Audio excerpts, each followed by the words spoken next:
Okay, so this video is going to be about how to move slides around in Premiere. You're going to need this for building your slideshows, but if you're going to edit video, this is a great skill to have and it's important.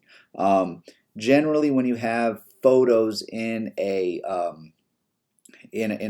production, you're going to want to move those photos around. Now, if you have a really beautiful photo or a really striking photo, sometimes it just comes on screen and it stands solid and it doesn't move. But most of the time, you want it to pan left or pan right. You want it to expand or decrease in size. So you really want to add movement, and it's quick and it's simple to do.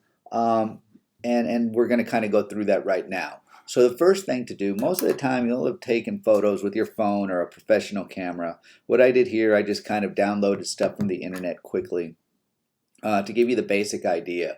But like I say, most of the time the first step is to build a folder on your hard drive, your external hard drive where you're editing. Remember, you always want to use that drive that you're editing everything to. You want to keep things organized. You want to keep things in order. But once you built that, you want to make a folder that has photos in it. And when I know I'm going to use photos, I'll organize it into the section I'm going to put it in. So sometimes I'll put it under the name of the interview or the segment I'm using or whatever it is. Here we're talking about just a short, quick thing, a minute and a half. And then I try and put them in order. Trust me. Here we're using 4 photos, so it would never be much of a challenge. And if that's all you're going to use, you don't need to worry about organization. But when you're doing a minute and a half to 2 minute long piece, you're talking 10 to 20 photos.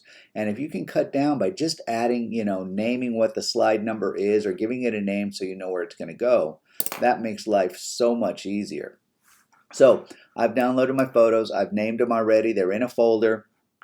Let's go ahead and bring them into Adobe Premiere. We're going to get rid of these. Cancel. Now, these are some photos I brought in earlier. I didn't like any of them, so I just got rid of them. But we'll bring in new ones. Clear. Bam. Yes. Okay. So now we're going to bring in our new photos, and we know how to do that. Opening, and we'll just bring them all in and import them. Now, since I've had these named, what is that? Oh, well. So we're going to end up with 3. I mean, I don't know what happened, but that's okay. We got the opening, slide 2, and slide 4. For this video, that's fine. If you put your slides in order, so I'm going to want slide 2, I'm going to want slide 4 to come after, you can already bring your photos into your timeline in order. Look at here, we got 1, 2, 3. Now, we're going to go ahead and get rid of this. And what you'll notice is that there's a certain length. All photos come into Adobe at 5 seconds long. So if you want to keep your photos at 5 seconds, then, that's great. Just put them in order and bring them in. Now, sometimes you want one to be up longer. You may want it up for 6 seconds. If you're doing something about sports, maybe you want them to be up shorter, and you can time them there. For this, let's just keep it at the default 5 seconds each. So this is going to be our slide. We're doing a podcast about the awesome show Cobra Kai. And we have this. As you can see, it starts getting really boring already. So what are some things we can do? Well, we resize them and we begin to start putting movement into them. So let's go ahead and expand out our timeline. How do we add movement? Go ahead, and there's a bunch of stuff we can do. Here's the basics, and then we'll do something more advanced with each one.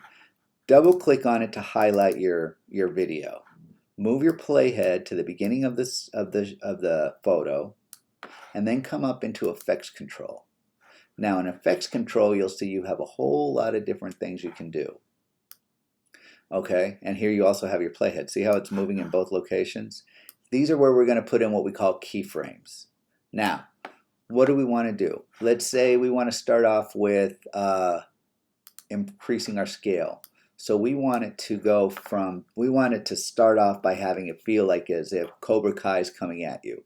So we put our first keyframe, which is right here, and that's going to put a keyframe down here for us. well, let's see, what do we got here? And we're just going to scale this up. So you can see this right here. That's our starting point, our starting keyframe. And it's a little diamond that comes when you put it in. Now let's go to where we want the animation to stop. We come to the end, and this one we're going to put it at the end. And here's our little diamond. This is our ending keyframe. Okay, so what our action is going to happen from this keyframe to this keyframe. Okay, so what we want it to do is we want it to grow from the scale that it's at is at 100% scale right now. We'll go to our keyframe here, and we're going to want it to grow, let's say, to 200%. So we're going to kind of just bring it up. You can see about 150% is good right there, 166%. So we now have movement from one keyframe to the next. And as you can see, it grows and moves that way. If you want to change the movement of your keyframe, just move the frame, and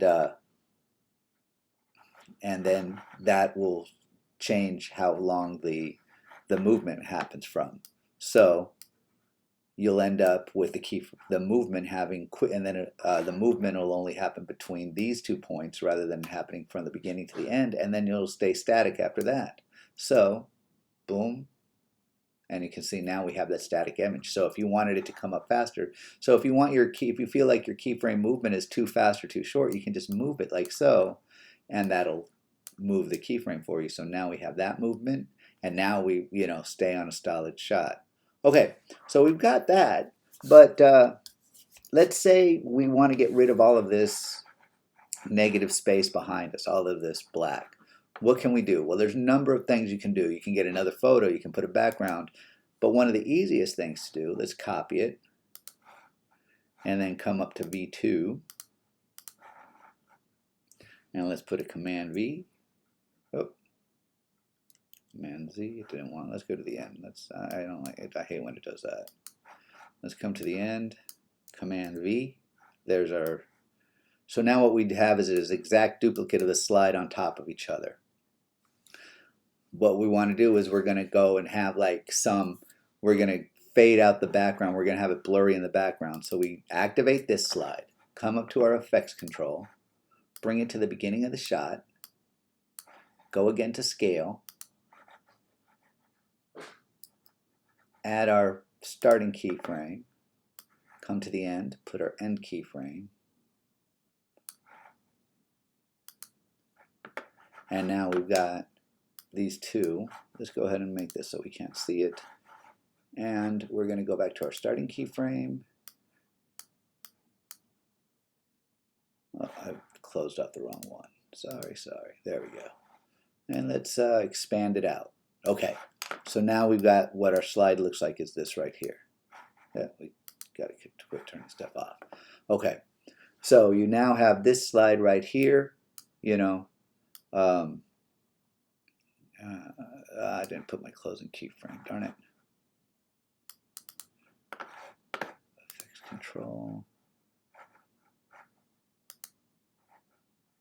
And we want to go to our closing keyframe. And we want to bring it up. Let's see. What is that? 174. So we'll go to our next one. And we'll put 174. Enter.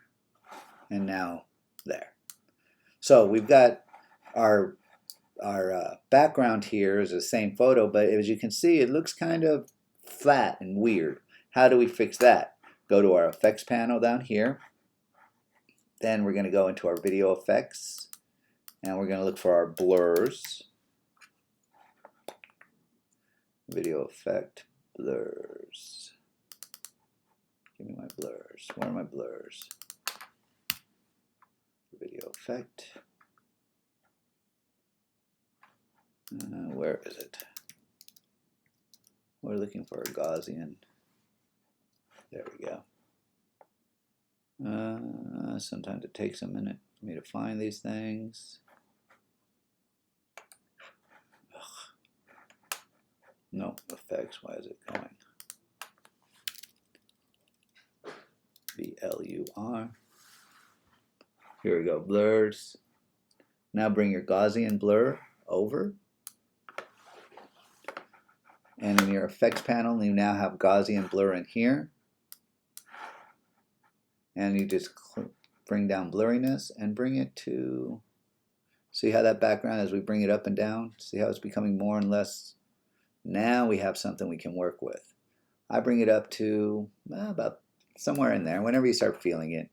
Okay, so now we have that background. It feels a little bit more 3D, and we can do some other things to it. But let's add some movement to this again. Effects control, let's bring it to the beginning. We're going to actually scale. We'll do a position keyframe also, position and scale. So what are we going to do? Let's bring it here. And we're going to do position and scale again. Position is the place it's in, and scale. So let's see. Cancel, why is it? Oh, because I put a keyframe there already. Let's put the keyframe there. We're going to put it there. Now again, make sure we do all of this neatly. Okay, so we're going to scale it, and we're going to scale it up again, right? But this time we want to add a little bit of extra movement. So we add a position keyframe, and what are we going to do? We want to kind of move it out. We're going to kick it out of the frame, and then we're going to add one more thing here. We'll put a keyframe here.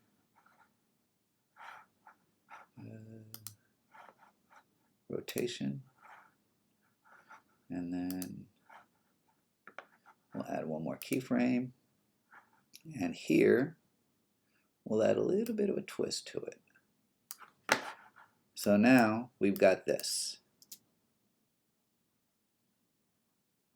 Maybe not the best movement we want, but you can see you can now move it off the screen,